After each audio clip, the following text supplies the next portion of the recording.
चलिए, आशा है आप सभी लोग उपस्थित होंगे। कोई ऐसा है जो उपस्थित ना हो, वह आता रहेगा। हम अपनी कार्रवाई आगे बढ़ाते हैं। जैसा कि मैंने आप लोगों को बताया था, आज की चर्चा हम 2 लेवल पे करेंगे।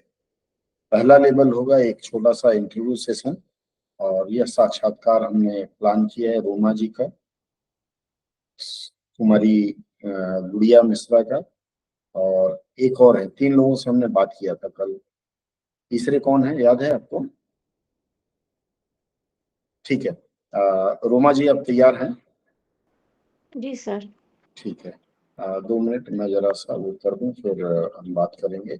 देखिए, एक फॉर्मल टॉक है, और वीडियो आप ऑन कर लीजिएगा रोमा जी। ये अभी करें एक सर? हाँ, हम शुरू करते हैं क्योंकि इस समय नहीं ज्यादा लेना चाहेंगे।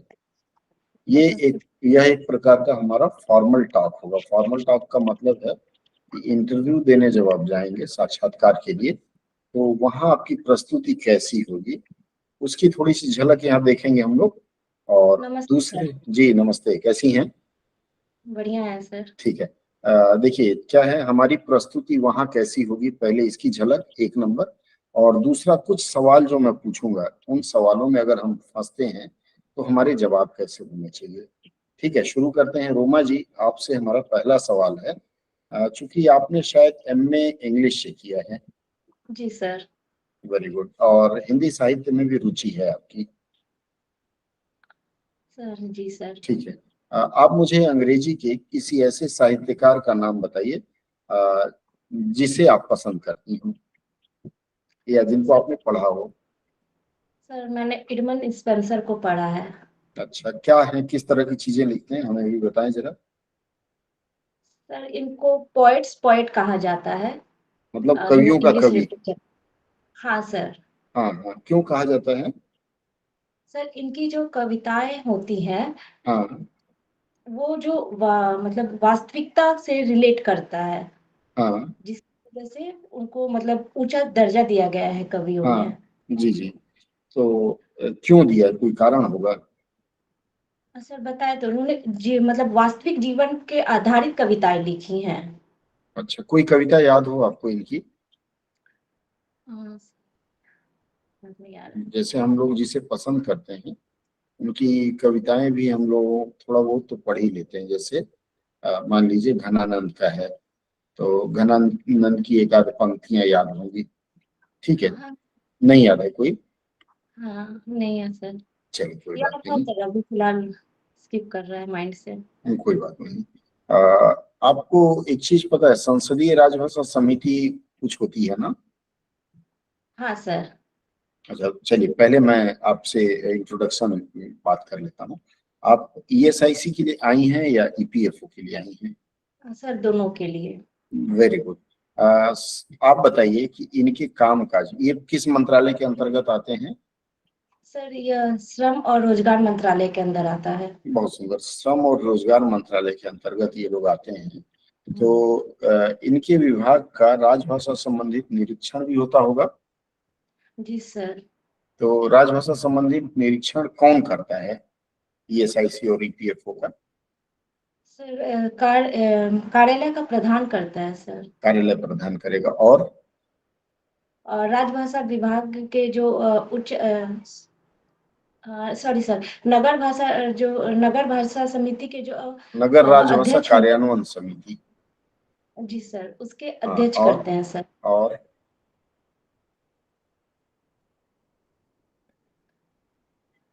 चलिए मैं बता देता हूँ। देखिए, यह प्रश्न सबको जानना चाहिए। देखिए, सबसे पहले मैंने आपसे पूछा कि ईएसआईसी और ईपीएफ के राजभाषा संबंधित निरीक्षण की जिम्मेदारी किसकी है। अब अगर हम निरीक्षण की बात करें तो निरीक्षण के कितने स्तर हैं? पहला है ऑफिस लेवल पे, कार्यालय स्तर पर। दूसरा मुख्यालय स्तर पर। उसके बाद आते हैं, कार्यालय हो गया, कार्यालय के बाद आ गया नगर राजभाषा कार्यान्वयन समिति के स्तर पर, क्षेत्रीय कार्यान्वयन कार्यालय के स्तर पर, और उसके बाद होता है संसदीय राजभाषा समिति। मतलब किसी भी कार्यालय का जो निरीक्षण होता है वो 5 लेवल या 5 स्तर पर होता है। ठीक है। कार्यालय के स्तर पर जो निरीक्षण का उत्तरदायित्व है, वह उत्तरदायित्व है पहला है राजभाषा अधिकारी के ऊपर। मतलब कार्यालय में कल मैंने बताया था ना आप लोगों को कि 25% विभागों का या फिर शाखा या शाखा कार्यालयों का 25% का एक वर्ष में निरीक्षण जरूरी है। अब जैसे राजभाषा अधिकारी मान लीजिए नहीं है किसी कार्यालय में, तो वहां जो भी प्रभारी हैं जो राजभाषा का कामकाज देखते हैं, यह उनकी जिम्मेदारी होगी। अन्यथा फिर जो प्रशासनिक प्रमुख है उनके आदेश पर कोई भी अधिकारी इसका कार्य कर सकते हैं। जी सर। ठीक है।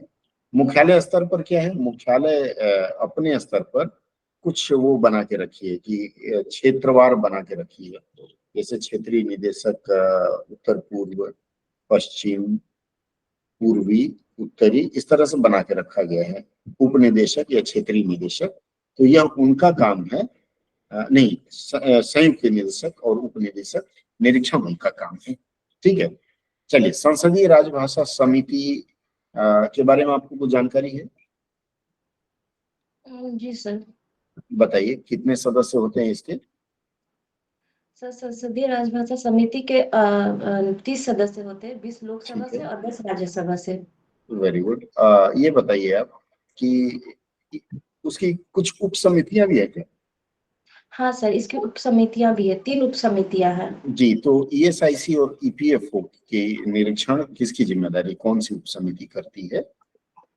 सर, इसका तृतीय उप समिति। तृतीय नहीं, तीसरी या दूसरी? तीसरी। तीसरी सर। नहीं, आप मिस कर रहे हैं। कोई और बताएगा इस प्रश्न का जवाब? श्वेता? सर तीसरी उप समिति। तीसरी उप समिति। और दूसरी उप समिति किसका निरीक्षण करती है? रेलवे। रेलवे का। खाली रेलवे का? नहीं सर, रेलवे है और सारे बहुत सारे डिपार्टमेंट है। नहीं, डिपार्टमेंट आप लोगों को याद रखना है। मैंने एक कीवर्ड बताया था, ठीक है, कि फाइनेंस वाले जो हैं वो कहाँ जाएंगे, सरकारी, तो इस तरह का उसको याद रखना है। ठीक है। अब अभी मैं जवाब नहीं दूंगा क्योंकि जवाब देने लगूंगा तो फिर आपसे प्रश्न नहीं कर पाऊंगा। सर आप उसका चार्ट बोले थे देंगे, अब दिए नहीं तो हम लोग कहाँ से खोजेंगे, वो मिल ही नहीं रहा है। आ गया है, आपने देखा नहीं शायद, 10 मिनट पहले आ गया है आपका पूरा अच्छा, मैं उसमें देख लूँ तब ठीक है, मैं उसमें देख लूंगा। ठीक है। और वो पीडीएफ वाला मैंने पहले भेजा था पहली चर्चा में, छोड़ दीजिए वो सब। ये बताइए रोमा जी कि फिलहाल ईएसआईसी का हेड कौन है? फिलहाल हेड है आपका सर, श्री नाम याद आ रहा है, श्री नीलम। पद नाम बताइए, पद नाम बताइए। हेड का मतलब होता है संस्थान का प्रमुख, उनका डेजिग्नेशन, पद नाम क्या होता है? सर नहीं पता। डायरेक्टर जनरल, महानिदेशक हैं। ठीक है, नाम भले ना याद हो, राजकुमार जी हैं वैसे, तो आपको उनका नाम याद रखना है, महानिदेशक हैं। ठीक है। चलिए, दूसरा प्रश्न आपसे करते हैं। ईपीएफओ का head designation? Director general sir. EPFO का भी डायरेक्टर जनरल नहीं है, ईपीएफओ की कुछ और है। भूल रही हूँ मैं। आप एक बार इनके वेबसाइट पर जाकर देखिएगा। चलिए ठीक है, कोई बात नहीं। जो मिस कर रही है डायरी बगल में रखिएगा, नोट कर दीजिएगा। ये फॉर्मल टॉक है, वैसे रिकॉर्डिंग में दे दूंगा, आप उससे चेक कर लीजिएगा। ठीक है। कन्हई जी बोलिए। सर नीलम एस राव। क्या है उनका डेजिग्नेशन, पदनाम? वो सर ये क्या बोलते हैं उसको? कुछ नहीं बोलते, चुप रहिए। क्या बोलते हैं तो बोलना ही नहीं है। आप थोड़े ना उनसे पूछ रहे सर क्या बोलते हैं, कोई खंडाला थोड़े ले जा रहे हैं आप उनको। डायरेक्टर उनको बोलते बोलते हैं हैं क्या? सर, क्या बोलते डायरेक्टर, हैं? निदेशक। निदेशक नहीं हो सकते, फिर से देखिएगा। चलिए, एक चीज मुझे बताइए रोमा जी, राजभाषा जो है भारत सरकार की जो राजभाषा है, तो राजभाषा नीति के कार्यान्वयन का कार्य किसी कार्यालय में किसका होता है? राजभाषा गृह मंत्रालय के अंतर्गत होता है सर आप ये। प्रश्न फिर से सुनिए, प्रश्न पर ध्यान दीजिए। किसी सर। कार्यालय में राजभाषा के कार्यान्वयन का उत्तरदायित्व किसका होता है? किसी कार्यालय में राजभाषा प्रशासनिक प्रधान का। सार्वजनिक प्रधान। तो भूल रही हूँ डर मैं। क्यों रही हैं? नहीं, आप डर रही हैं, क्यों डर रही हैं? मैं तो इतनी दूर बैठा हूँ, आपको देख भी नहीं सकता ठीक से। कोई डरने की क्या बात है, बिंदास रहिए। चलिए, दूसरा शब्द, राजभाषा अधिनियम के बारे में आपको पता है ना? जी सर। पढ़ी है ना बढ़िया से? राजभाषा अधिनियम का संशोधन हुआ था शायद, हाँ, किस वर्ष में हुआ था? 1968 अच्छा, क्या संशोधन हुआ था? यथा संशोधन। सभी लोग नोट करेंगे इसको, जो इसका जवाब देगा वो मेरी तरफ से 10 नंबर। राजभाषा अधिनियम यथा संशोधित लिखते हैं, लेकिन उसमें हाँ, संशोधन क्या हुआ था? तो नहीं पता है सर मुझे। यथा ये जो संशोधित तो पढ़ते हैं सर उसका तो। ये राजभाषा का जो क ख ग है, वो अधिनियम के अंतर्गत आता है या नियम के अंतर्गत उसकी व्याख्या हुई है? क ख ग जो आपका आता है सर नियम के अंतर्गत आता है। नियम है। ये नियम कौन सा है बताइएगा? नहीं समझी सर। राजभाषा नियम नहीं पता है? नियम पता है सर, लेकिन 1976। हाँ, उसका संशोधन कब हुआ था दूसरी बार? 1987 किस लिए हुआ था? सर। गोवा दमन दीव राज्य कब जुड़े थे ख क्षेत्र हाँ में? सर, सब बता दिया हूँ, आप भूल कर रही हैं। सर ठीक है, डर अब के मारे दोबारा ये सर। डायलॉग में बोलना पड़ेगा, इसकी सजा मिलेगी, बरोबर मिलेगी। ये छोटा छोटा टिप्स दिया था मैं, महत्वपूर्ण है। चलिए कोई बात नहीं। अब सर मैं थोड़ा हाँ। पढ़ा हुआ है। पता क्या? नहीं क्या सब निकल रहा है दिमाग से। नहीं, दिमाग से इसलिए निकल रहा है कि मीठा नहीं खाई आज दिन भर में। चाचा अमिताभ बच्चन को याद करिए, उन्होंने कहा था कुछ मीठा हो जाए। चलिए, 1963 का अधिनियम संख्याक 19 क्या है? 1963 का अधिनियम संख्याक 19 क्या है ये? अधिनियम संख्या 19। नहीं 1963 का अधिनियम संख्याक 19।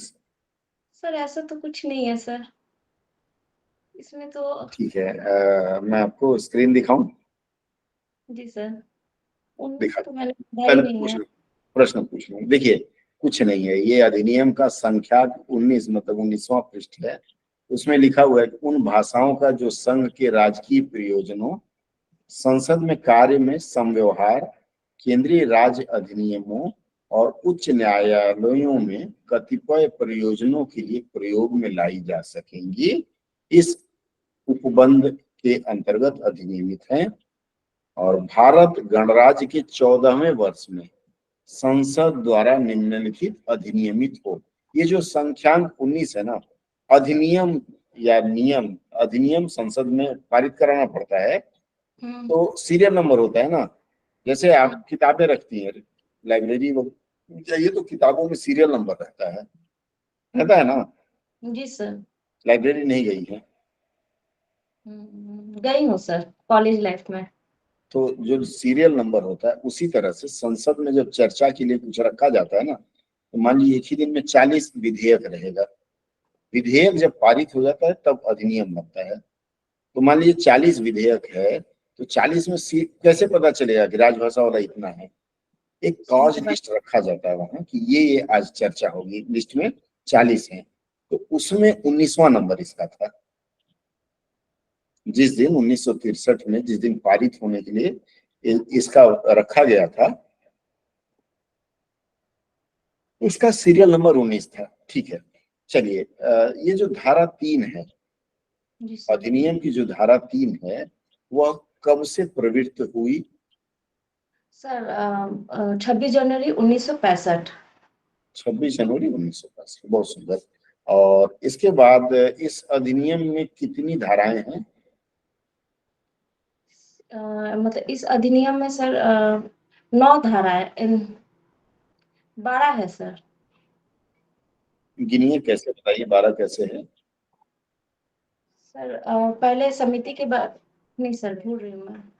कहाँ शुरू होता है? 343 से 43, 44, 45, 46, 47, सर फिर से प्रश्न कीजिए सर।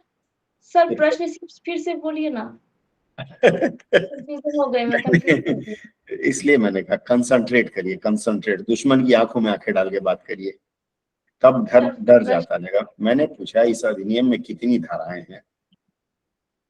इस अधिनियम में सर हाँ जी, हाँ जी, 1963 का। हाँ।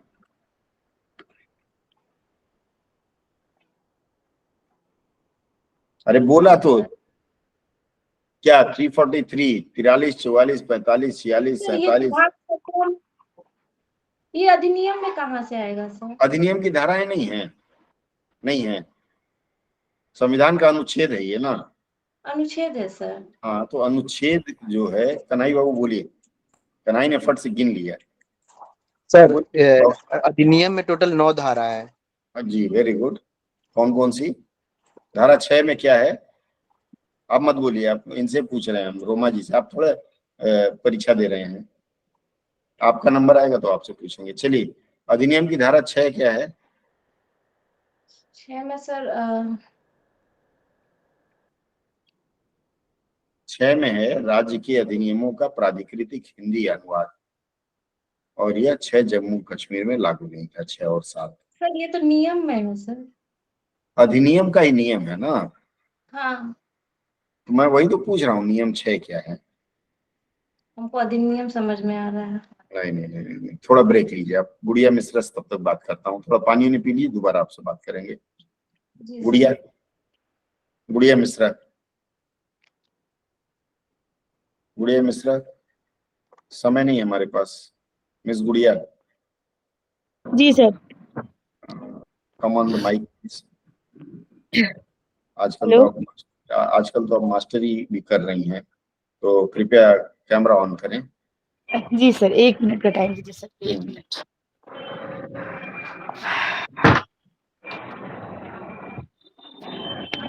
आज सबका साक्षात्कार लेंगे 2-2 मिनट। हाँ, कोई भाग के नहीं जाएगा, जिसको भागना है अभी भाग जाए।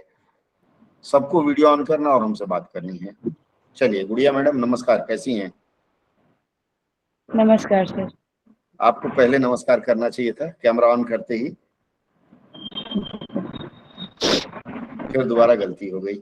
चलिए, एक चीज बताइए, मान लीजिए आपका स्थानांतरण पौंडीचेरी कर दिया जाता है। जी सर। मान लीजिए पौंडीचेरी कर दिया जाता है, वहां के जो कार्मिक हैं उनकी मातृभाषा क्या होगी? पौंडीचेरी की भाषा क्या होगी? हेलो। हाँ, सुन पा रहा हूँ, देख नहीं पा रहा हूँ। बोलिए, पौंडीचेरी की राजभाषा क्या होगी? सर पांडुचेरी तो ग क्षेत्र में आता है ना सर। मैं उसकी राजभाषा पूछा मैडम, मैं तो थोड़े पूछा कि ग क्षेत्र में कौन है। सर वहाँ की राजभाषा इंग्लिश होगी सर, अंग्रेजी। राजभाषा कंफर्म अंग्रेजी है? सर वहाँ पे त्रिभाषा सूत्र चलेगा सर, जैसे हिंदी, अंग्रेजी और वहाँ की राज्य की भाषा। होल्ड ऑन, वहां की राजभाषा आपने कहा ना, तो वहां की राजभाषा क्या है? आप सभी लोग ध्यान रखें। कन्हई बाबू बोलिए।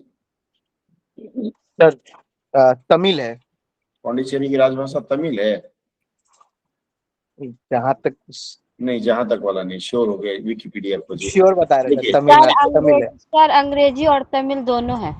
वेरी दोनों गुड, है। अंग्रेजी और तमिल दोनों है। तो मैं देखिए, तमिल सुना था तो नहीं मैं नहीं, सुनने से नहीं बताया। होता, किताब पढ़िए। अच्छा सुनिए, एक चीज मैं आप सबको बता देता हूँ। गिने चुने तो राज्य हैं भारत में, क ख ग 3 ही तो राज्य हैं। इनकी भाषा कम से कम आप लोग देख लीजिएगा, ठीक है? दक्षिण जैसे तमिलनाडु तमिल, आंध्र प्रदेश तेलुगु, केरल मलयालम, पौंडीचेरी तमिल, बस 5 ही तो है, और क्या है? ठीक है, चलिए मान लीजिए आपकी पोस्टिंग, मतलब आपका स्थानांतरण, आपकी तैनाती वहां पौंडीचेरी में हो जाती है, तो पौंडीचेरी के लोगों को आप हिंदी भाषा में काम कैसे करवाएंगे? तमिल के लोग तो ऐसे भी थोड़ा सा अपनी भाषा के प्रति अधिक रूढ़ हैं, तो आप उनसे हिंदी में काम कैसे करवाएंगे? सर मतलब पुडुचेरी के लोग जो जिनकी मातृभाषा तमिल या अंग्रेजी है सर, वहाँ पे हिंदी में काम करवाने के लिए सर राजभाषा में।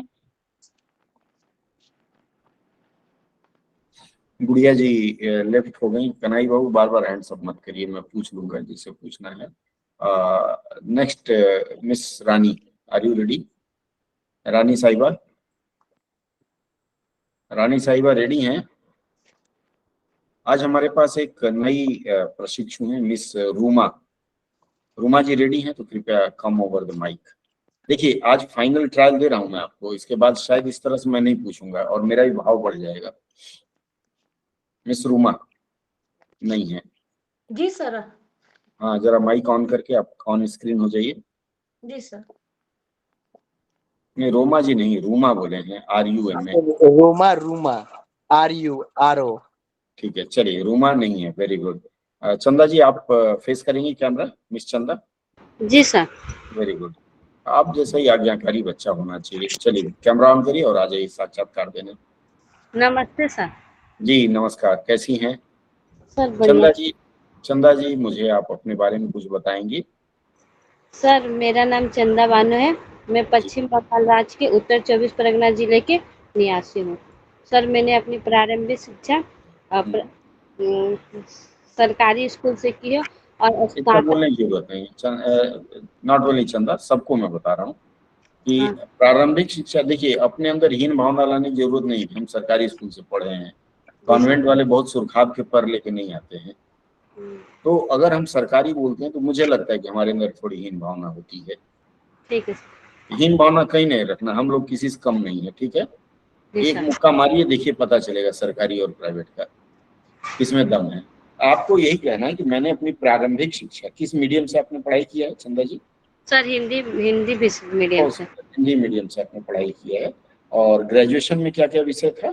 ग्रेजुएशन में मेरा हिंदी इंग्लिश और हिस्ट्री था और पर स्नातक में मैंने हिंदी विषय से पढ़ा है। पर स्नातक नहीं भी बोलेंगे तो चलेगा, जुबान लड़खड़ा रही है। पोस्ट हाँ। ग्रेजुएट कह लीजिए या MA कह लीजिए, जी ठीक सर। है? चलिए, आप मुझे एक चीज बताइए, आपने हिंदी साहित्य में क्या पढ़ा है? सर मेरा ग्रेजुएशन में जो था हिंदी मतलब जितने सिलेबस थे उसमें को पढ़ा है मैंने। सिलेबस याद है क्या क्या था? सर हिंदी साहित्य का इतिहास था सर। Very good. और सर कहानी भी थी, अच्छा, उपन्यास थी। उपन्यास भी पढ़ा है आपने? जी सर। एक उपन्यास है सारा आकाश, नाम सुनी है उसका? नहीं सर मतलब नहीं सुने सर। अच्छा, ठीक है। आपने मास्टर्स के दौरान कौन सा उपन्यास पढ़ा? सर सेवा सदन पढ़ा है, गोदान पढ़ा है, निर्मला पढ़ी हूँ मैंने सर। प्रेमचंद से हट के कुछ? सर जयशंकर प्रसाद का ये कैमरे की तरफ देखिए, इधर उधर मत देखिए। ये आदत जयशंकर डालना आपको, इंटरव्यूअर की आंख में आग डाल के बात। प्रसाद का नाटक समुद्रगुप्त पढ़ा है सर। समुद्र, समुद्र नहीं है, समुद्रगुप्त। चलिए, सर राजभाषा नियम अधिनियम पढ़ी है? हाँ सर। अच्छा अच्छा, मुझे एक चीज बताइए, पश्चिम बंगाल की राजभाषा क्या क्या है? पश्चिम बंगाल की राजभाषा सर सिर्फ बंगला है। नहीं, पश्चिम बंगाल, अंग्रेजी तो सबकी माँ है, हाँ हर राज्य में अंग्रेजी चलती है, ठीक है? उसके बाद, एक मिनट, एक मिनट, हाँ। जी। अंकित जी, मैं क्लास में हूँ, क्लास के बाद कॉल करता हूँ, ठीक है? देखिए, वहाँ की जो आपकी भाषा है पश्चिम बंगाल की, पश्चिम बंगाल में बांग्ला भाषा है, एग्रीड। जी पश्चिम सर। बंगाल में ये भी चलता है आपका अंग्रेजी। उसके अलावा पश्चिम बंगाल में गोरखा वाले लोग भी हैं, तो नेपाली भी उनकी राजभाषा में समाहित है, ठीक है? देखिएगा, पश्चिम बंगाल सरकार का जो प्रश्न पत्र आता है हम तो नेपाली में रहते हैं। हाँ, अच्छा, एक चीज ये बताइए कि जैसे कोर्ट वगैरह का जानती है ना आप? कोर्ट पता होगा ना आपको, न्यायालय जिसको कहते हैं। हाँ सर। तो न्यायालय की जो डिक्री होती है, जी सर। डिक्री जो होती है, उसके बारे में राजभाषा अधिनियम के किस अनुच्छेद में, राजभाषा अधिनियम के किस अनुच्छेद में वर्णन है और क्या लिखा है? सर 7 अधिनियम 7 में कहा गया है। अधिनियम का ये नियम 7 होगा या अनुच्छेद 7 कह सकते हैं। सर सॉरी धारा हाँ, धारा धारा 7, धारा 7 में क्या लिखा है? क्या है कि जो उच्च न्यायालय की भाषा है अगर हाँ राष्ट्रपति चाहे तो राष्ट्रपति के पूर्व सम्मति से उस राज्य की हाँ, भाषा राजभाषा में हो सकती है परंतु उसका अंग्रेजी अनुवाद प्राधिकृत पाठ समझा जाएगा। अंग्रेजी अनुवाद भी होगा। हाँ, मतलब अंग्रेजी अनुवाद भी होगा सर। हाँ, बहुत बढ़िया, बहुत बढ़िया। और नियम बनाने की शक्ति किसकी है? सर नियम बनाने की शक्ति संसद के पास है। पक्का? केंद्र सरकार के पास नहीं है? नहीं सर। ये किस अनुच्छेद में, किस धारा में है? सर धारा 8 में कहा गया है कि नियम बनाने की शक्ति संसद के पास है। यहाँ गड़बड़ा गई। संसद नियम नहीं बनाती, संसद नियम पारित करती है। नियम बनाने का अधिकार केंद्र सरकार के पास रहता है। ठीक है, चलिए ये बताइए, जम्मू और कश्मीर में धारा 6 और 7 लागू न होने का क्या कारण है? सर क्योंकि वो लोग ना मतलब जम्मू कश्मीर को मतलब भारत का हिस्सा नहीं मान के सिर्फ सोचते हैं वहीं का राजभाषा काम। नहीं नहीं नहीं नहीं, इसके बारे में स्पष्ट आदेश है कि जम्मू और कश्मीर का संविधान अलग, विधान अलग। अब तो खैर हो गया, तो 70 हटिया पहले क्योंकि वो लोग सोचते थे कि अपना ही मतलब नहीं नहीं, अलग वाली बात तो करेंगे ही नहीं। जिस दिन वो शामिल हो गया वो उस दिन हो गया। उसमें यह लिखा गया कि जम्मू कश्मीर का जो विधान है, चूंकि जम्मू कश्मीर में भारत का संविधान के कुछ अंश लागू नहीं होते थे, जैसे वहाँ की जो न्यायालय है वो उनकी भाषा डोगरी है या और भाषा में निर्णय देगी, इसलिए वहाँ ये लागू नहीं माना गया है। सर हाँ बोलिए, गुड़िया जी। सर मेरा थोड़ा कोई बात मेरा नहीं, थोड़ा नेटवर्क इशू हो गया था सर, फिर से ले लीजिएगा ना सर। हाँ लास्ट कोई में बात नहीं, चंदा से बात कर लूँ। चंदा जी, ठीक एक चीज बताइए, आप ESIC के लिए क्वालिफाइड हैं या EPFO के लिए? ESIC के लिए। आप हमको एक चीज बताइए, ESIC से केंद्र सरकार के कार्यालय में अगर कोई चिट्ठी भेजी जाती है, जो कार्यालय चेन्नई में है, ध्यान से सुनिएगा, सभी लोग सुनिएगा और सभी लोग अपने नोटबुक में नोट करिएगा। ESIC से चेन्नई स्थित केंद्र सरकार के किसी कार्यालय में पत्राचार किया जाता है, तो वह चिट्ठी किस भाषा में लिखी जाएगी? सर हिंदी और अंग्रेजी दोनों में जाएंगे सर। दोनों में जाएंगे? क्यों, किसमें ये वर्णन है इसका? सर इसका वर्णन नियम 3 में कहा गया है। 3 में या 2 में? सर नियम 3 में तो राज्य से या केंद्र सरकार के? राजस्थान नियम 3 में लिखा, आप सही बोल रही हैं। ठीक है, बीच बीच में लोग कंफ्यूज करेंगे। चलिए एक चीज हमको और बताइए कि हिंदी के साथ अंग्रेजी का जारी रहना, सुना होगा आप लोग, आपने? जी सर। हिंदी के साथ अंग्रेजी के जारी रहने के बारे में क्या आदेश है? सर ये अनुच्छेद 343 के 3 में कहा गया है कि 1965 के बाद भी मतलब अनुच्छेद 343 की 3? 343 अनुच्छेद 343 के 3 में कहा गया और है। कहीं नहीं लिखा है? नहीं सर, अनुच्छेद राजभाषा अधिनियम 1963 या 76? राजभाषा अधिनियम कब बना था? अधिनियम सर 1963 में। 1963 की धारा 3 में यह कहा गया है कि संघ के राजकीय प्रयोजनों के लिए और संसद में प्रयोग के लिए संविधान के प्रारंभ से 15 वर्ष तक हिंदी के अतिरिक्त अंग्रेजी भी साथ साथ चलेगी। सर ये हाँ सर अधिनियम 3 में भी कहा गया है, धारा 3 में भी सर, अनुच्छेद 3 में भी कहा गया है। लेकिन मैंने आपसे अनुच्छेद की बात की थी।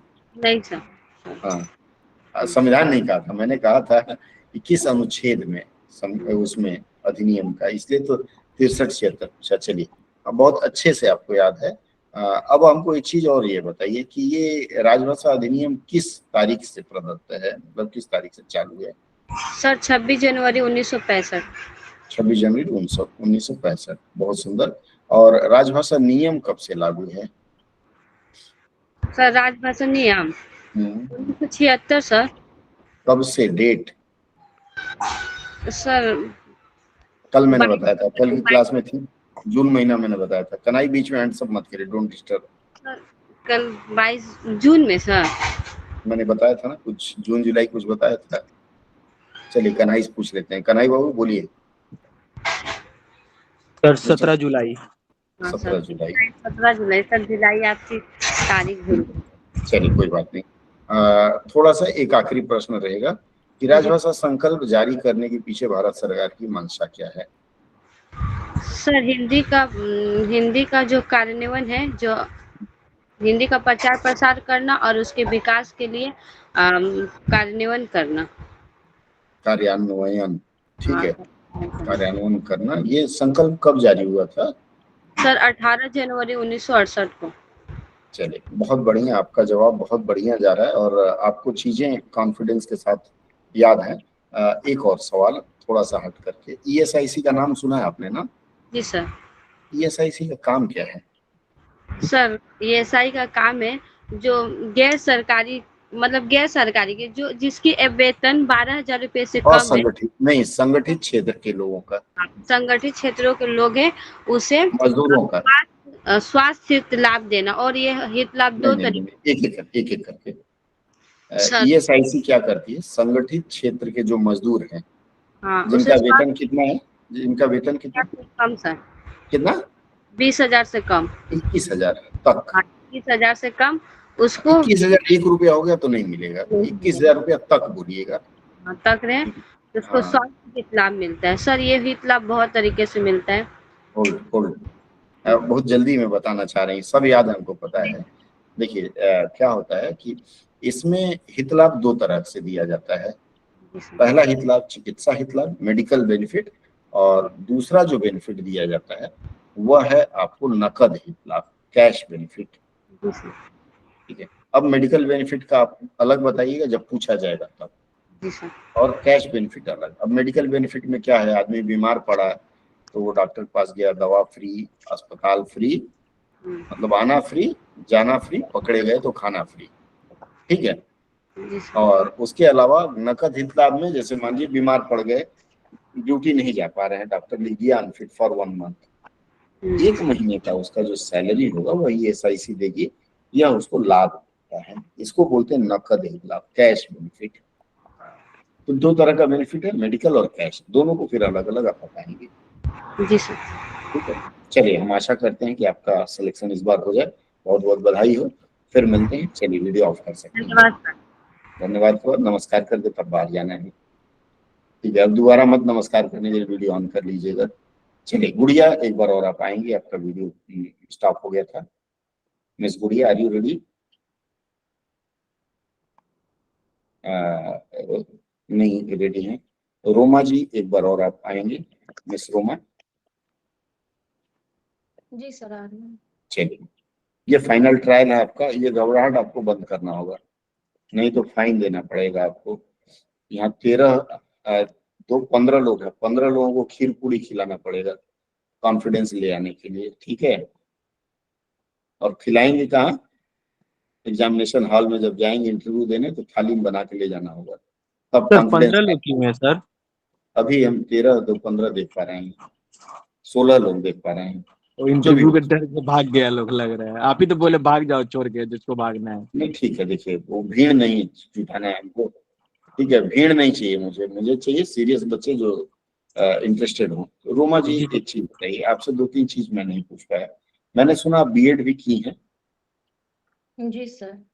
तो आपका यह जो बीएड किया हुआ है आपने, इसका राजभाषा के कार्यान्वयन में कैसे उपयोग करेंगे? ये बहुत जबरदस्त प्रश्न है सबके लिए। आपने बायोडाटा में भी लिखा है बीएड ना? जी सर। जी एकदम पक्का है। चलिए, तो इससे प्रश्न रहेगा, गुड़िया आपके लिए भी एक प्रश्न रहेगा, आप राजभाषा के कार्यान्वयन में अपनी बीएड डिग्री का किस तरह से उपयोग करेंगे? कहाँ ले जा रहा हूँ सोचिएगा, दूर की बात कह रहा हूँ। सर बात तो सही है, इसके बारे में कभी बीएड क्यों सोचा की है? सर, पहले एसएससी में ना एक पद निकलता था प्राध्यापक का। बीएड की हैं तो उसमें क्या पढ़ी हैं? खाना बनाना सीखी हैं, सिलाई कढ़ाई सीखी हैं, या सर से बच्चों को छड़ी से मारना? बच्चों को शिक्षा किस प्रकार दी जाए, उनका बच्चों को पढ़ाना डेवलप। सीखी हैं, वेरी गुड। राजभाषा के कार्यान्वयन में पढ़ाने वाला काम है आपके जिम्मे आएगा? जी सर, आ सकता है। नहीं, फिर प्रशिक्षण वही के गड़बड़। अरे दादा, कार्यशाला करना है ना आपको, कल ही तो मैं बताया था कि 3 महीने में एक कार्यशाला आपको लेना है। सर कार्यशाला का मतलब क्या है? कार्यशाला वाले उस समय शायद आपका वीडियो ऑफ हो गया था। कार्यशाला जब आप लेंगी तो कार्यशाला का मतलब होता है कि हिंदी में कामकाज कैसे करें, वह आपको कार्मिकों को सिखाना है। तो जब आपको किसी को सिखाना है तो अच्छी तरह से सिखाने के लिए बीएड डिग्री काम आएगा कि नहीं आएगा? जी सर। आपको बोलना है कॉन्फिडेंटली। गुड़िया आप भी सुन लीजिए, जो बीएड है कि सर बीएड में हमें यह सिखाया जाता है कि अच्छी तरह से कैसे किसी को पढ़ाया जाए, वह भी ऐसे व्यक्ति को जो रुचि न रखता हो। क्योंकि विद्यालय में बहुत ऐसे बच्चे आएंगे जो इंटरेस्टेड नहीं होंगे पढ़ने में, माँ बाप ने जबरदस्ती भेज दिया होगा। तो यह तकनीक ही हमने सीखा है बीएड में, और सर ठीक इसी तकनीक का अनुपालन करके कार्यशाला में बच्चों को सिखाएंगे। मतलब जो कार्मिक है उनको इसी तकनीक का अनुपालन करके हम बच्चों कह रहे हैं उनको हिंदी में कामकाज करना सिखाएंगे और बेहतर ढंग से सिखा पाएंगे। जैसे मान लीजिए थोड़ी देर के लिए मैं अपनी बात कर लूं कि मुझे डॉक्टरी आती है। मान लीजिए मेरे कार्यालय में किसी को अचानक हार्ट अटैक हो गया, फर्स्ट एड तो दे सकूंगा ना, ठीक है। इसी तरह से आपका जो बीएड है ये एक बहुत जबरदस्त टूल है, और इसके माध्यम से कार्यशाला में प्रशिक्षण में अच्छे से दे पाऊंगी। सर वही तो बात मैं बोली थी सर, प्रशिक्षण के लिए। नहीं तो कार्यशाला में पूछा ना, कार्यशाला कंफ्यूज नहीं होना है और ये डर भगाना है, नहीं तो खीर पूड़ी बना के रखिएगा, ठीक है। सबसे नजदीकी निशा जी हैं, बोलता हूँ जाके कल खीर पूड़ी का नाश्ता करके आइए। चलिए कॉन्फिडेंस रखिए, आपको सब आता है। आपको यह नहीं सोचना है मैं भूल जा रही हूँ। अगर बार बार मन में ये डर आएगा ना कि मैं भूल जा रही हूँ, सचमुच भूल जाएंगे। कोई भूले तो दिमाग को जोड़ दीजिए, भाई क्या है बता, ठीक है। चलिए एक प्रश्न और, कार्यशाला के बारे में राजभाषा अधिनियम या राजभाषा विभाग का क्या निर्देश है कार्यशाला के बारे में? कार्यशाला वाला चैप्टर पढ़ी है? नहीं सर, कार्यशाला वाला नहीं पढ़ी हूँ मैं। कार्यशाला वाला चैप्टर पढ़िएगा। फिर लाल वाली किताब है शायद आपके पास? नहीं सर। ईएसआईसी का एक लाल किताब है, वह शायद मैंने आप सबको दिया था एक बार, उसका नाम ही है कार्यशाला। जी सर, इसके बारे में मेरे ब्लॉग पे जाइएगा, गली कूचा सभी लोग, वहाँ एक कार्यशाला नाम से किताब है, उसको डाउनलोड कर लीजिएगा, फ्री है, और उसको एक बार पढ़िएगा। कार्यशाला का मुख्य उद्देश्य यह होता है कि जो भी कार्मिक कार्य साधक ज्ञान रखते हैं, जो कार्मिक कार्य साधक, सबको नहीं, जो कार्य साधक ज्ञान रखते हैं उनको नामित किया जाता है। यह एक प्रकार का अभ्यास सत्र होता है। अभ्यास सत्र का मतलब होता है कि उनमें नोटिंग, ड्राफ्टिंग यह सिखाया जाता है, वर्तनी की अशुद्धि, थोड़ा बहुत छोटा मोटा अनुवाद। इसके अलावा पत्राचार के अलावा उनको कंप्यूटर स्किल भी सिखाया जाता है। कंप्यूटर स्किल क्या मतलब? कंप्यूटर में हिंदी में काम कैसे करें, यूनिकोड में, इसके ऊपर भी उनको सिखाया जाता है। तो इसका अभ्यास कराया जाता है और राजभाषा नियम अधिनियम के बारे में जानकारी दी जाती है। जब आप किसी को यह कहेंगी कि कार्यालय के प्रशासनिक प्रधान का उत्तरदायित्व है कि राजभाषा नियम 1976 के नियम 12 के अंतर्गत कार्यालय में राजभाषा के कार्यान्वयन का कार्य करे, राजभाषा कार्यान्वयन सुचारू रूप से इसकी देखरेख करे, उसी में वार्षिक कार्यक्रम जो 2024-25 का जारी हुआ है, उसमें एक जगह यह लिखा है, देखिएगा प्राकथन में, कि अगर कोई भी व्यक्ति जानबूझ करके अवहेलना करता है और राजभाषा के उपबंधों की अवहेलना करता है तो उसके खिलाफ दंडात्मक कार्रवाई की जा सकती है। कई जगह आपसे पूछा जाता है कि अच्छा मान लीजिए कोई काम नहीं करना चाहता है तो उसके लिए क्या है, तो आपको बोलना है कि सर स्पष्ट लिखा है कि उसके खिलाफ प्रशासनिक कार्रवाई या अनुशासनिक कार्रवाई की जा सकती है। ये प्राकथन में लिखा हुआ है ना सर? हाँ, प्राकथन नहीं बोलना है आपको, बोलना है राजभाषा के 1976 नियम जो है 1976 उसी के अंतर्गत यह आता है। और यह बात इस वर्ष के राजभाषा का जो वार्षिक कार्यक्रम जारी हुआ उसमें भी लिखा हुआ है, पेज नंबर 3 में कहीं लिखा हुआ है, उसको देख लीजिएगा, ठीक है। कॉन्फिडेंस बिल्ड करिए, ठीक है। चलिए आराम करिए। नेक्स्ट पुरुष वर्ग से कोई, मैं जानबूझ के आज बात कर लेना चाह रहा हूँ आपसे, फिर एक हफ्ता मिस रहेंगे, कल हो सकता है हम ना कर, नहीं कल फ्राइडे नहीं होगा। आप में से कौन कौन दे रहा है इंटरव्यू बताइए? आदित्य आप दे रहे हैं इंटरव्यू? नहीं मतलब आपका सिलेक्शन हुआ है आदित्य?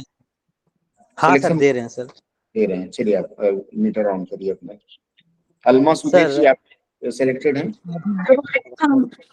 अलमा सुधीर जी ठीक है, तो आपका भी साक्षात्कार। आदित्य आप रेडी हैं या नहीं है? आदित्य रेडी नहीं। अलमा जी आप वीडियो ऑन करिए।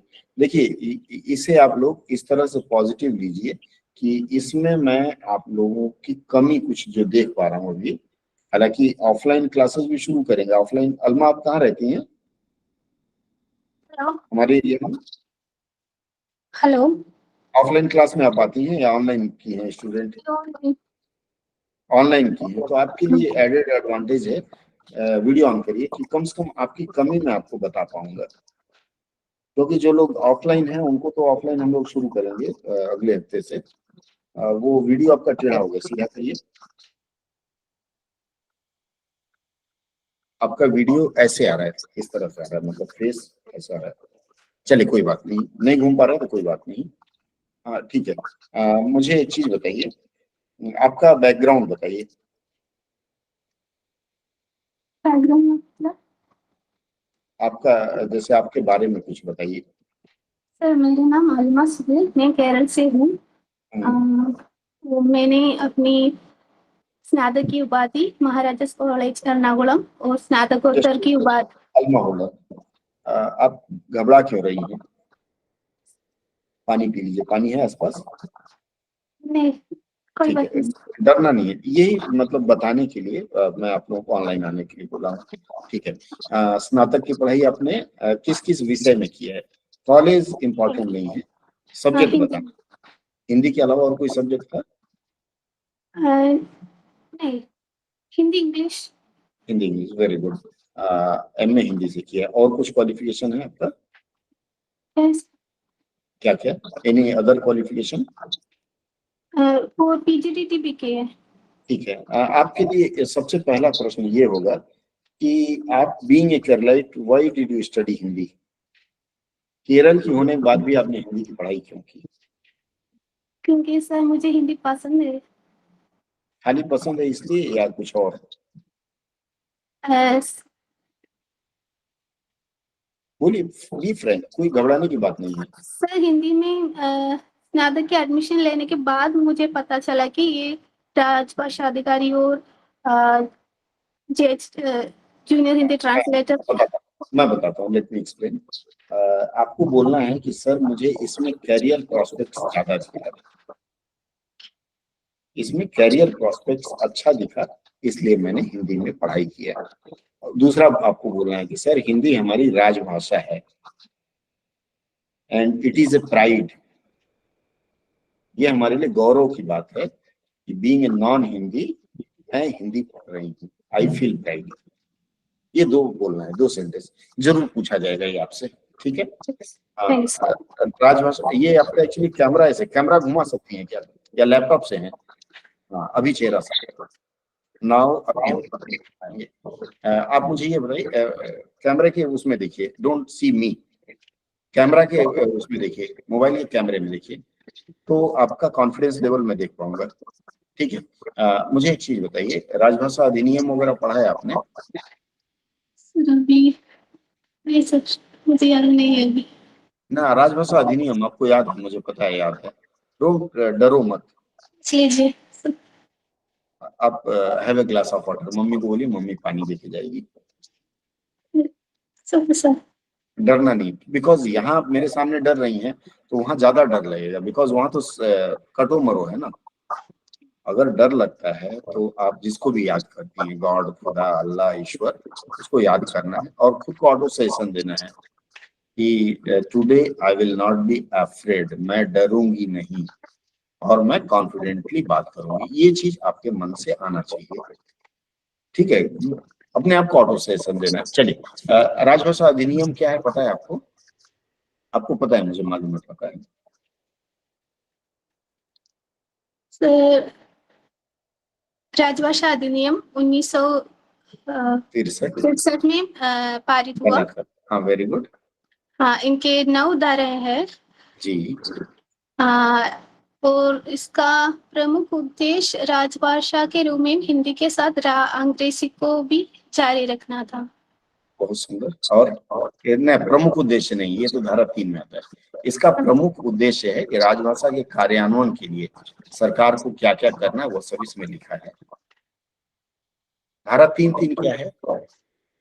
धारा 3(3) में बताया गया है कि उसमें 14 डॉक्यूमेंट्स है, दस्तावेज है, उससे द्विभाषी रूप में जारी करना है केंद्र सरकार के कार्यालय में। चलिए वेरी गुड, बहुत सुंदर। और राजभाषा नियम क्या है? राजभाषा नियम 1976 में पारित हुआ। हाँ इनके 12 नियम है। हाँ, सब तो पता है, फिर डरना किस लिए? लेकिन उसके आगे कुछ नहीं पता है सब। कोई बात नहीं, आप एक काम करिएगा, कल सारा नियम लाइन बाय लाइन पढ़ लीजिएगा। जस्ट गो थ्रू, पढ़ना है, रटना नहीं है। नियम 1 क्या कहता है, नियम 2 क्या कहता है, नियम 3, आप आई एम श्योर कि आप पढ़ लेंगे तो याद हो जाएगा। ठीक है। अगेन, राजभाषा अधिनियम का 9 धारा है, उसको पढ़ लेना है। ठीक है। धारा 3(3) क्या है पता है आपको? तीन धारा धारा 3(3) तीन में में 14 का दस्तावेज है, उनका द्विभाषी रूप जारी होना है, आपने ही बताया अभी। हाँ। तो फिर डरना क्यों? चलिए, एक धारा 3(3) से एक प्रश्न है। मान लीजिए कि आप जिस ऑफिस में ज्वाइन कर रही हैं, तो आपको ज्वाइनिंग के लिए एक लेटर दिया जाता है। क्या है सर? आपको जॉब मिल गया, अपॉइंटमेंट लेटर जो मिलता है, जो ठीक है। अपॉइंटमेंट लेटर मिलता है, एज पर रूल वो किस भाषा में होना चाहिए? सिंस यू आर मलयाली, तो क्या वो मलयालम में होना चाहिए या किस भाषा में होना चाहिए? हिंदी या अंग्रेजी में होना चाहिए सर। हिंदी या अंग्रेजी या बोथ? सर मुझे मालूम नहीं सर। ये जो अपॉइंटमेंट लेटर होता है, ये धारा 3(3) का डॉक्यूमेंट है। क्यों? मेमोरेंडम है, ये ज्ञापन है, द्विभाषी। तो ये द्विभाषी होना चाहिए। ठीक है। अनुवाद आपको आता है? जी। चलिए वेरी गुड। एक सेंटेंस देता हूँ, उसको अनुवाद करिए। पेपर पेन है पास में? हाँ।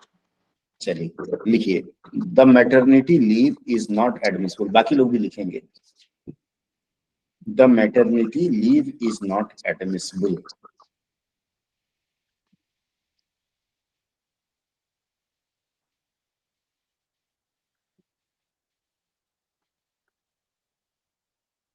चलिए लिख लिया, अब इसका हिंदी बताएं।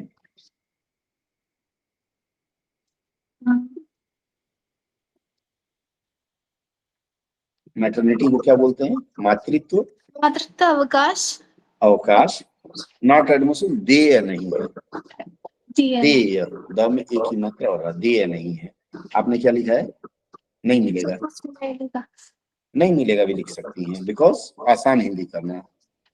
मातृत्व अवकाश नहीं मिलेगा। ठीक है, वेरी गुड। आपका देखिए, आपके अंदर 2 कमी है मेजर, उसको आपको अवॉइड करना है। First, look in the eyes of interviewer, जो आप अवॉइड कर रही हैं।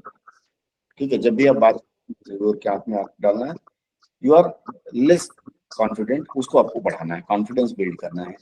बिफोर एंटरिंग एक गिलास पानी पीना है। ठीक है, मतलब सो दैट अंदर जाके डरना नहीं है, और ये सोचना है कि दिस इज अल्टीमेट, आज मार के आऊंगी, छोड़ूंगी नहीं किसी को। ठीक है, लाइक बॉर्डर पे आपको भेज दिया गया गन देके, तो बॉर्डर पे जीत के आना है, मर के नहीं आना है ना। ठीक है, very good, very nice, congratulations. ठीक है, आपने बहुत अच्छा प्रदर्शन किया।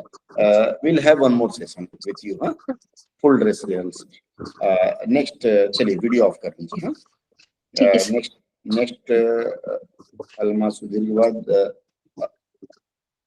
Aditya, are you ready? अर्जित, अर्जित आप दे रहे हैं क्या साक्षात्कार? नहीं सर, हम अच्छा, साक्षात्कार आप नहीं सिलेक्टेड नहीं, ठीक है। दीपा मीना जी, आप सिलेक्टेड हैं? जी सर। तो आप आज बात करना चाहेंगी? जी रेडी हैं सर। मेंटली?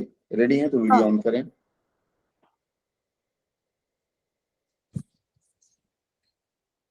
फटाफट, अभी 15 मिनट में मैं सब समापन करना चाहूंगा।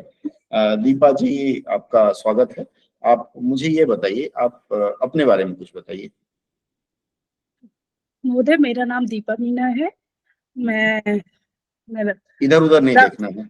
जब आप किसी से बात करेंगे ना, इधर उधर देखने का मतलब है कॉन्फिडेंस हिल रहा है आपका। इंटरव्यूअर के आंख में नहीं आंख डाल सकती, तो उसका चश्मा देखिए, उसकी नाक देखिए। ठीक है, चलिए बोलिए। महोदय, मेरा नाम दीपा मीना है। मैं राजस्थान के दौसा जिले से हूँ और मेरी प्रारंभिक शिक्षा यही दौसा जिले से हुई है, और मैंने गवर्नमेंट कॉलेज से ही स्नातक और परास्नातक मैंने किया। मना किया ना, कोई भी गवर्नमेंट कॉलेज और प्राइवेट कॉलेज नहीं बोलेगा, यह एक तरह से हीन भावना दिखाती है। ठीक है, कि मैं कमजोर हूँ, उसका मतलब ये हो गया कि आप बता रहे हैं कि मैं कमजोर हूँ। ठीक है, जी। राजस्थान वाला तो कभी कमजोर हो ही नहीं सकता। और मीना लोग तो हमारे बहुत अच्छे अच्छे दोस्त हैं, अधिकतम आईएएस मीना कम्युनिटी के लोग हैं, है ना। फिर क्यों जी। डरना। चलिए, वेरी गुड, फिर से आगे बढ़िए। पढ़ाई स्नातक में क्या क्या पढ़ाई की आपने? सर स्नातक में मेरा फिर ऊपर फिलोसफी। देख रही हैं, चलिए बोलिए। सर इकोनॉमिक्स था, फिलोसफी था और हाँ, अंग्रेजी साहित्य था। अच्छा, फिलॉसफी क्या है बताएंगे आप? कुछ याद है? नहीं सर, काफी टाइम हो गया मुझे तो। हाँ, आप फ्रैंकली बोल दीजिएगा कि सर चूंकि पढ़ना था इसलिए मैंने पढ़ लिया। कोई घबराने की बात नहीं, झूठ नहीं बोलना है उधर। नहीं सर, झूठ नहीं, बहुत टाइम हो हाँ, गया मेरा बिल्कुल सही है, एकदम काफी परफेक्ट आंसर है। ठीक है, दीपा जी, दौसा किस लिए प्रसिद्ध है? महोदय, दौसा को देवनागरी के नाम से भी जाना जाता है। यहाँ हाँ, संत सुंदरदास जी मार्ग है, यहाँ उनका जन्म स्थल है और स्मारक भी बना हुआ है। अच्छा, ये जो संत सुंदरदास जी हैं, इनका जन्म कब हुआ था? मुझे पढ़ा था अच्छा, लेकिन सर ठीक है। ये अभी। संत सुंदरदास जी ने कोई रचना उचना भी की है? हाँ सर, इनके दोहे ये काफी इन्होंने रचे भी है, इनकी रचनाएं भी है, लेकिन सर मुझे अच्छे से, मैं प्रिपेयर नहीं थी इसलिए मैंने किया अच्छा, भी नहीं। ठीक है, करना है। गुड़िया, बात करूंगा, पहले दीपा से बात कर लूं। दीपा जी, एक हिंदी साहित्य पढ़ी है ना आप? हाँ महोदय, हिंदी साहित्य तो नहीं पढ़ा मैंने, क्यों? ग्रेजुएशन कंपलसरी था जो ही किया है, लेकिन नहीं बाद में। बोलना है, हिंदी साहित्य नहीं पढ़ा, नहीं बोलना है, फेल हो जाएंगे।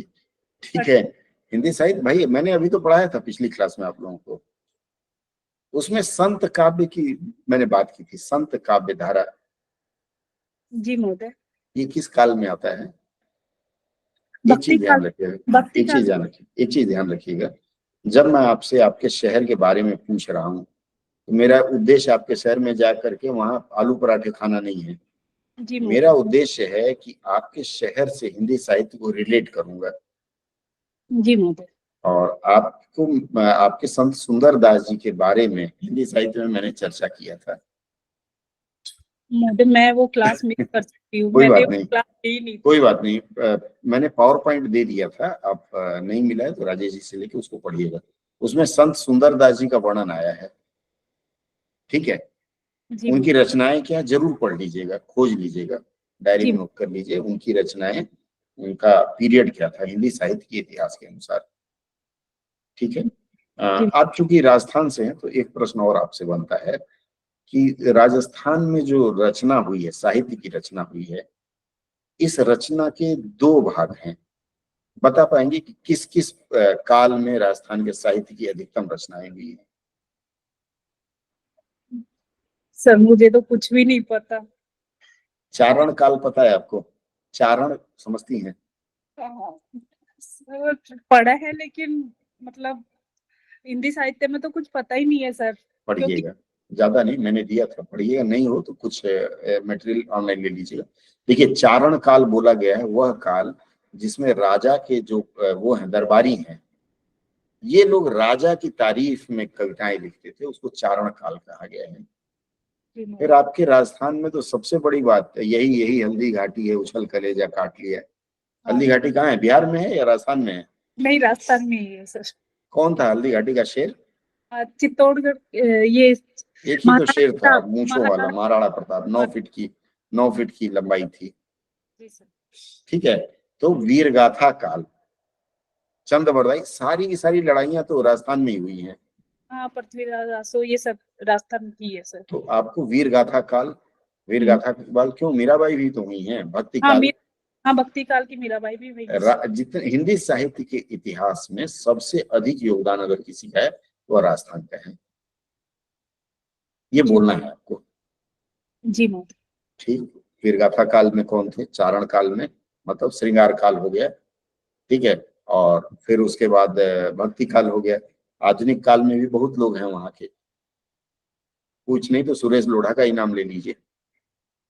नाम सुना है आपने सुरेश लोढ़ा का? सीरियल उरियल नहीं देखती?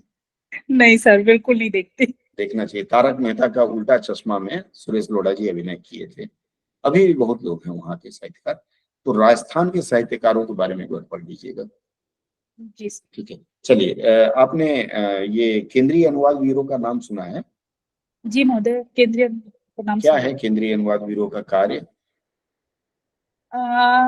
महोदय, हिंदी का प्रचार प्रसार बढ़ाना। ना जी ना, सब प्रचार ही करेंगे तो अनुवाद कौन करेगा? चलिए सभी लोग सुन लीजिए, मैं शॉर्टकट में बता देता हूँ। राजभाषा विभाग जब बना था या फिर जब संकल्पना हुई थी भारत के राजभाषा की, तो यह बात हुई थी कि जितने भी साहित्य हैं, साहित्य मतलब पढ़ाई लिखाई वाले नहीं, सरकारी कामकाज के जो साहित्य हैं, वैज्ञानिक साहित्य हैं, उनका अनुवाद किया जाएगा, तभी हिंदी का कार्यान्वयन होगा। तो भारत सरकार ने अनुवाद सुनिश्चित करने के लिए 1960 में शिक्षा मंत्रालय के अधीन केंद्रीय हिंदी निदेशालय की स्थापना की थी। पहले स्थापना हुई केंद्रीय हिंदी निदेशालय की। उसके बाद ये साहित्य के हिंदी अनुवाद का कार्य इन्होंने आरंभ किया, लेकिन राजभाषा के कार्यान्वयन का कार्य राजभाषा के अधीन था, तो वहां उनको बड़ी दिक्कत होती थी। तो उन्होंने अनुवाद ब्यूरो का पहला जो शुरुआत किया था, वह शुरुआत गृह मंत्रालय को देके किया था। गृह मंत्रालय वाले भी अनुवाद का भी काम कराएंगे। बाद में 1 मार्च 1971 को ये कहा गया कि अनुवाद का काम नहीं कर पाएगा कोई, अनुवाद के लिए अलग एक स्थान बनाना पड़ेगा। जैसे मान लीजिए दीपा जी को मैंने कह दिया, दीपा जी आप ही अनुवाद का कार्य करिए, तो उसके लिए 1 मार्च 1971 को ये गृह मंत्रालय ने केंद्रीय अनुवाद ब्यूरो की स्थापना की।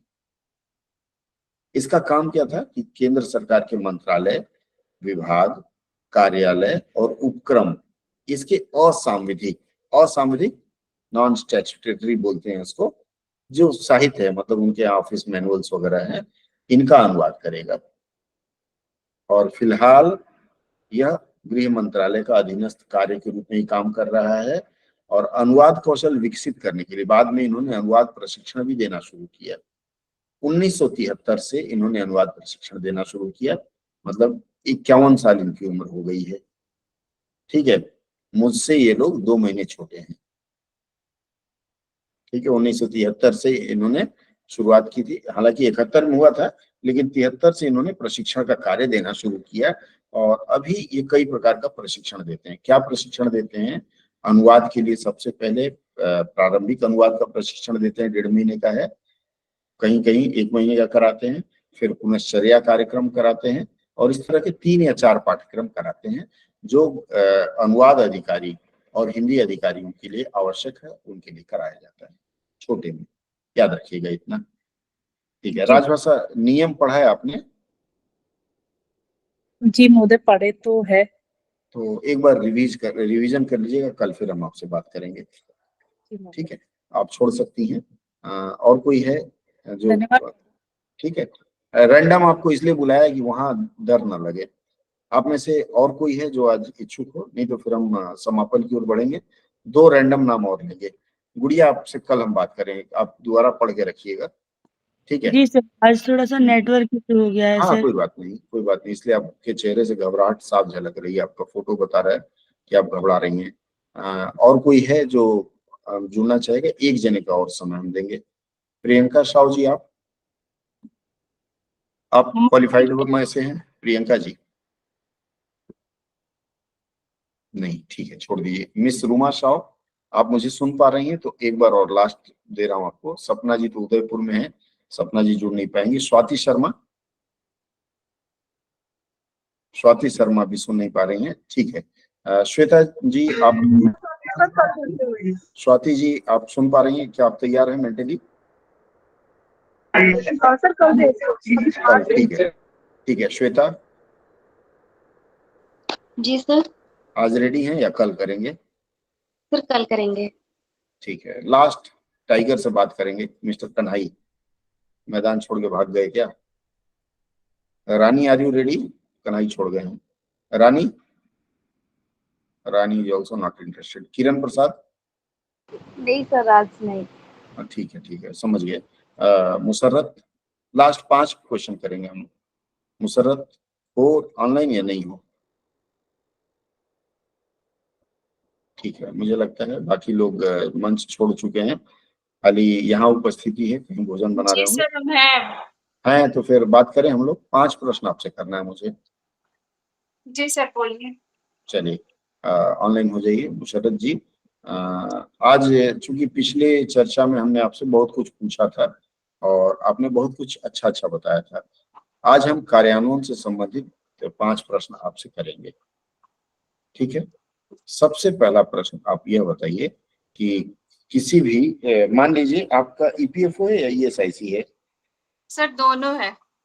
ठीक है, मान लीजिए आपका ईपीएफओ रीजनल ऑफिस में भुवनेश्वर में आपकी तैनाती हो जाती है। सर ईपीएफओ क्वेश्चन सही से सुनाई नहीं दे रहा, एक हाँ मिनट रुक जाइए। हाँ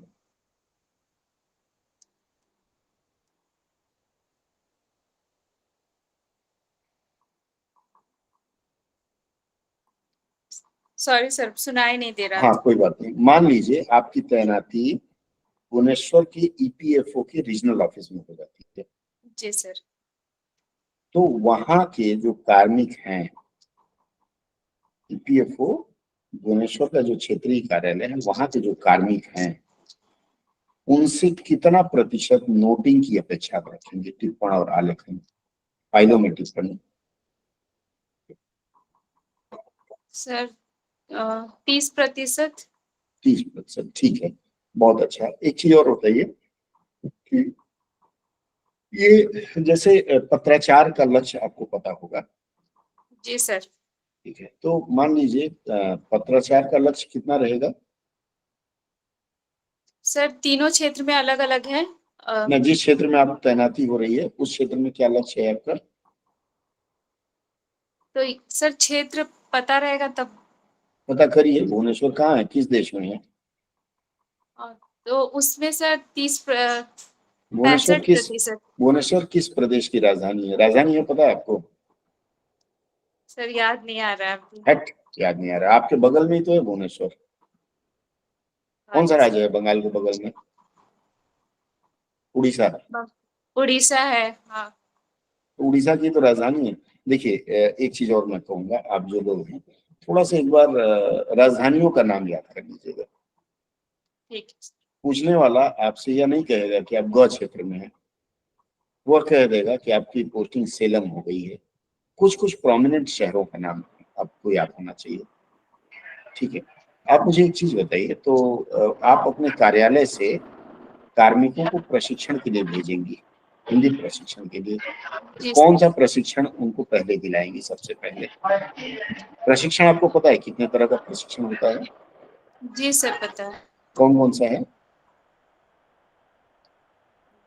प्रवीण है, प्राज्ञ है। सीरियली बताइए, सबसे पहला, फिर उसके बाद, फिर उसके बाद। सर पहला ही भूल गया अभी। प्रबोध। हाँ प्रबोध होता है। प्रबोध है, प्रबोध, उसके बाद प्रवीण, फिर प्राज्ञ और उसके बाद पारंगत आता है। तो सबसे उड़ीसा में आपकी पोस्टिंग है, तो आप वहां के कर्मचारियों को किस प्रशिक्षण के लिए भेजेंगी? सर पहले प्रबोध। नहीं बात बनी। ठीक है, मैं आप सभी लोगों से आग्रह करूंगा कि अगली चर्चा में जब हम लोग मिलें, आप कैमरा ऑफ कर लीजिए। अगली चर्चा में हम जब मिलें तो प्रशिक्षण वाला चैप्टर पूरा आप पढ़ के रखिएगा।